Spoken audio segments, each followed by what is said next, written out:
Araw guys, kasi palubog na po ang araw dito sa Biliran guys. Yan. Palubog na kasi siya guys, kaya maganda tingnan ang langit guys. Ano? Yan po guys, marami po naglalaro dito. Yan. May naglalaro ng basketball. Ayan guys.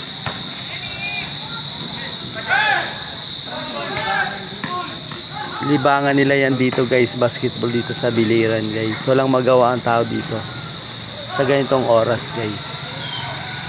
Yan. Nakita nyo po dyan guys, yung araw lumulubog na. Oh. Ganda po tingnan guys. Maraming salamat. Domo arigatou gozaimasu. Good evening everyone. Maraming salamat po. Thank you for watching guys. Domo arigato. Bye bye. Good night.